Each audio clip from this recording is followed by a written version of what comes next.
राज्य सरकारची मुख्यमंत्री लाडकी बहीण योजना ही अत्यंत महत्त्वाकांक्षी आहे आणि या लाडकी बहीण योजनेच्या अंमलबजावणीमध्ये मोठी अडचण सध्या होताना दिसतेय। महसूल विभाग अधिकाऱ्यांचा तालुकास्तरीय समिती सदस्यपद स्वीकारण्यास नकार दिला गेल्याचा आता उघडकीला आलेला आहे। त्यामुळे कार्यभार महिला आणि बालकल्याण विभागाकडेच ठेवण्याची मागणी आता केली जाते।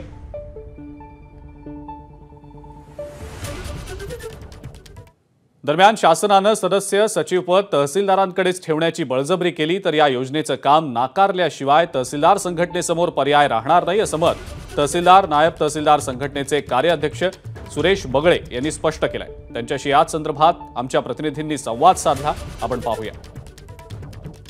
राज्याचे तहसीलदार आणि नायब तहसीलदार संघटनेचे कार्याध्यक्ष सुरेश बगळे सर आणि नागपूर जिल्हाध्यक्ष सचिन शिंदे सर आहेत।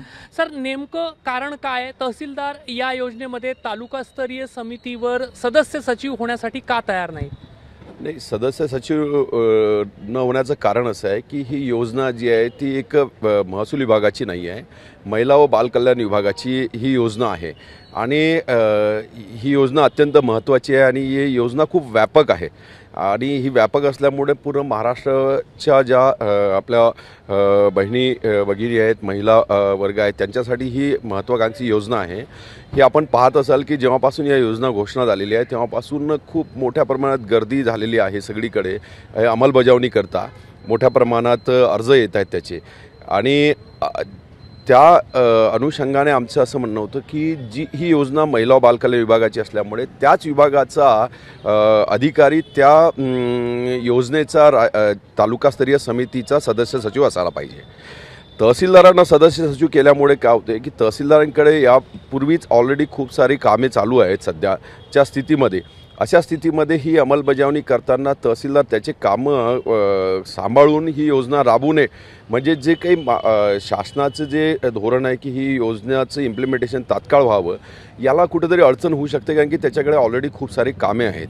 त्यामुळे आमची एकच मागणी एवढीच आहे की तहसीलदारांना त्याचं सचिवपद जे दिलेलं आहे ते देण्यात येऊ नये आणि त्या समिती विभागाच्या कुठल्याही अधिकाऱ्याला तालुकास्तरीय अधिकाऱ्याला त्याचं सचिवपद देण्यात यावं। सदस्य सचिव न करता त्यांनी आम्हाला सहअध्यक्ष वगैरे करायला पाहिजे आणि ज्या विभागाची ही योजना आहे, महिला व बालविकास विभागाची योजना आहे, त्यांची ग्राउंड लेवलवर त्यांचे खूप कर्मचारी आहेत, म्हणजे आमच्यापेक्षा मोठ्या प्रमाणात त्यांचे कर्मचारी ग्राउंड लेवलवर काम करत आहेत, अंगणवाडी सेविका वगैरे आहे।